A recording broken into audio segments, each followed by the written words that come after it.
Baik, Shalom.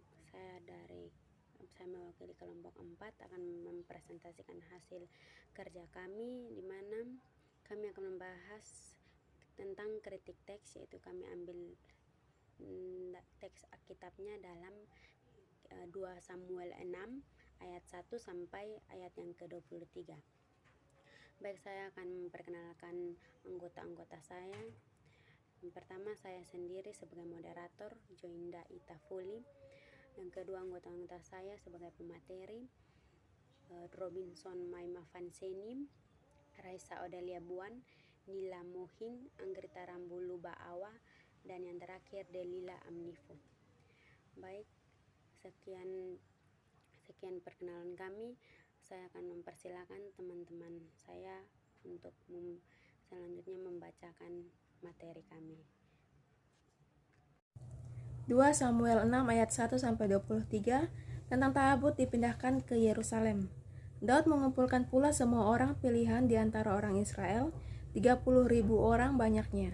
Kemudian bersiaplah Daud lalu berjalan ke Baale Yehuda dengan seluruh rakyat yang menyertainya, untuk mengangkut di sana tabut Allah yang disebut dengan nama Tuhan semesta alam yang bertakhta di atas kerubim.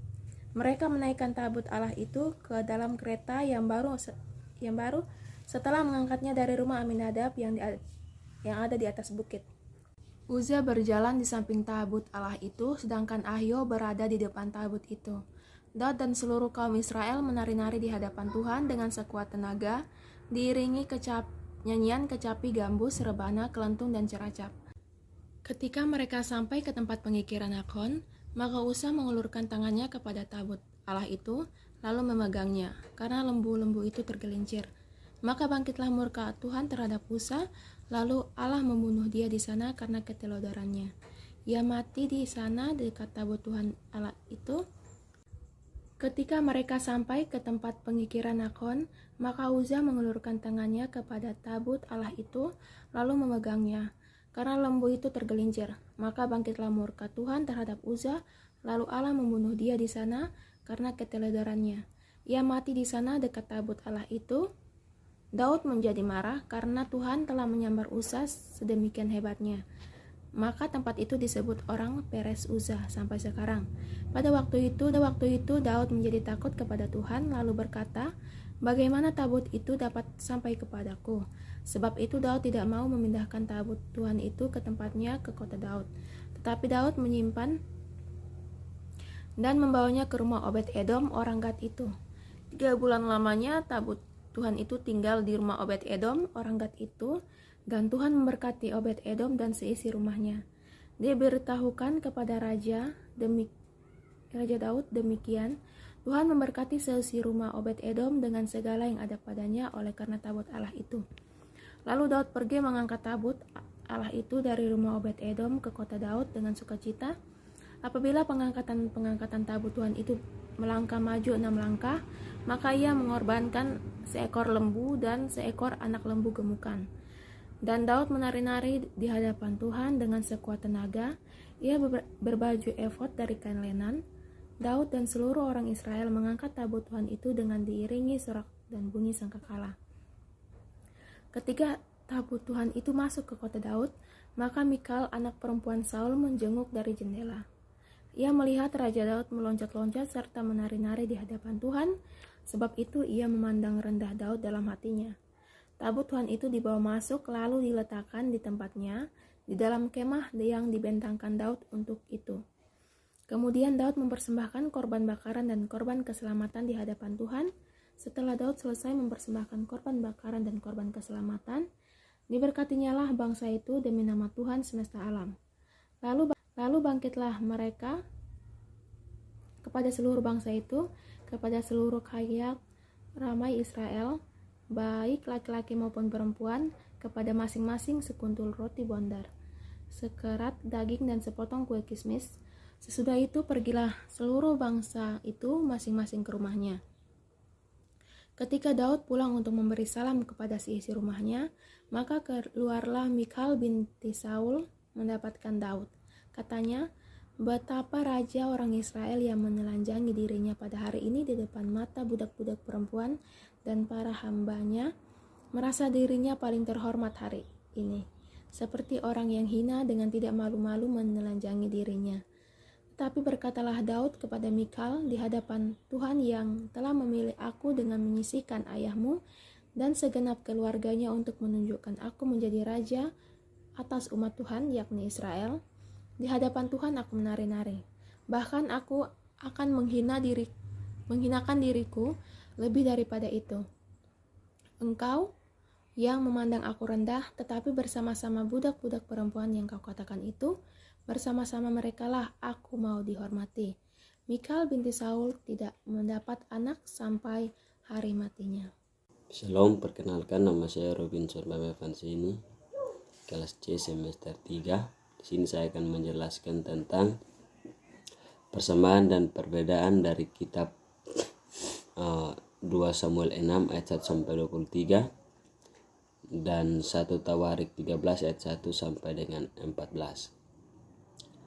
Yang pertama saya akan menjelaskan tentang persamaan. Yang pertama yaitu sama-sama memiliki cerita mengenai tabut Allah, yaitu tabut Allah yang dipindahkan. Yang kedua, Daud mengumpulkan orang-orang untuk memindahkan tabut dengan menggunakan kereta sembari memuji nama Tuhan. Yang ketiga, Allah murka terhadap Uza. Dan yang keempat, tabut perjanjian Allah dipindahkan dari Babel Yehuda ke rumah Obed-Edom. Yang kelima, gaya bahasa yang sama dalam kitab Samuel dan Tawarik menggunakan tata bahasa Ibrani dalam gaya yang simetris. Yang kelima, penulis yang sama yaitu Nabi Ezra. Itu adalah persamaannya.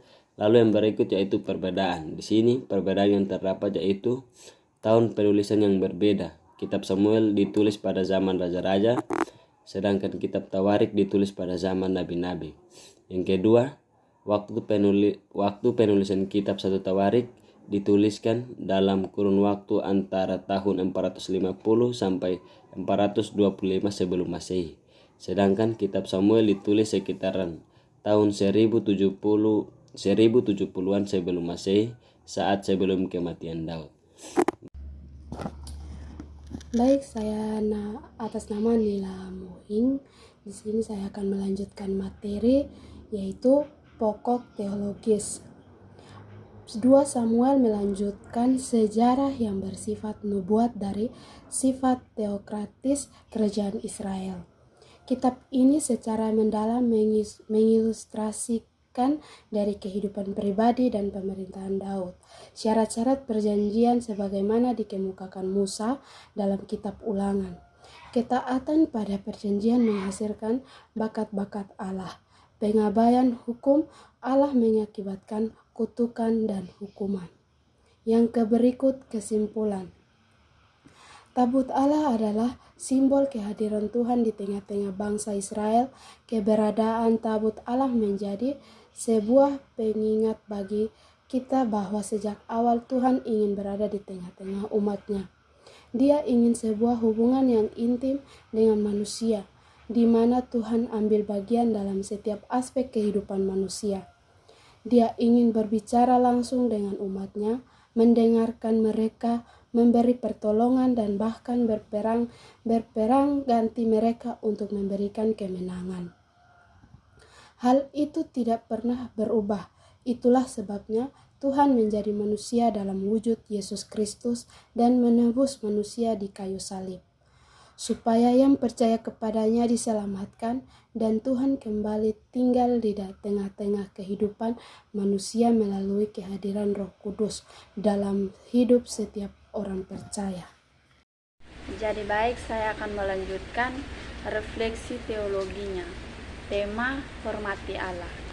Pelanggaran terhadap kekudusan Allah dan pelecehan terhadap hadirat Allah dipandang sebagai kejahatan serius oleh Allah. Namun, kekurangpekaan kita terhadap hadirat Allah dan kekudusannya membuat kita kurang memiliki rasa hormat kepada Allah ketika memasuki hadiratnya.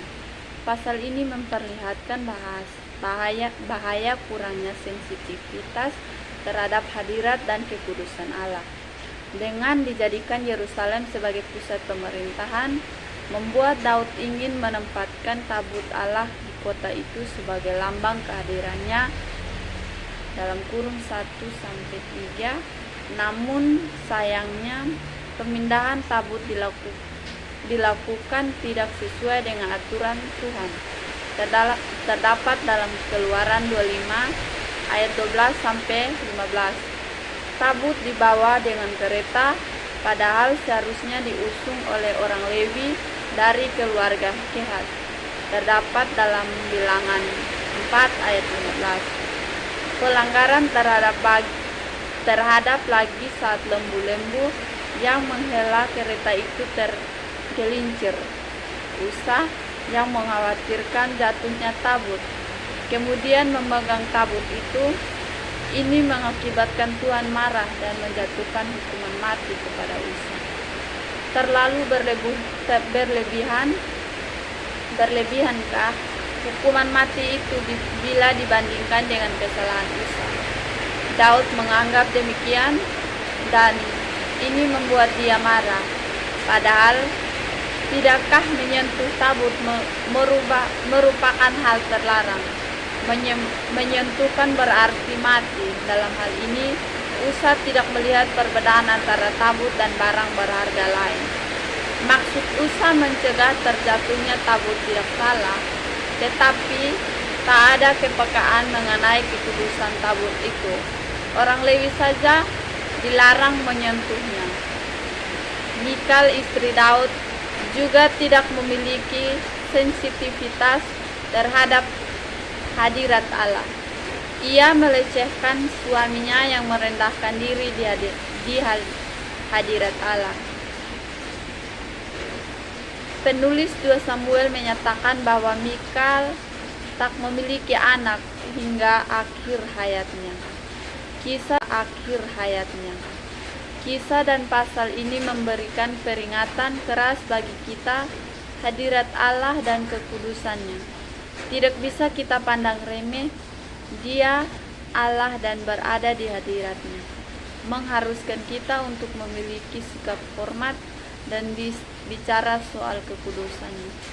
Bukan bicara tentang suatu yang bisa ditawar-tawar, melainkan suatu harga mati yang harus kita junjung tinggi.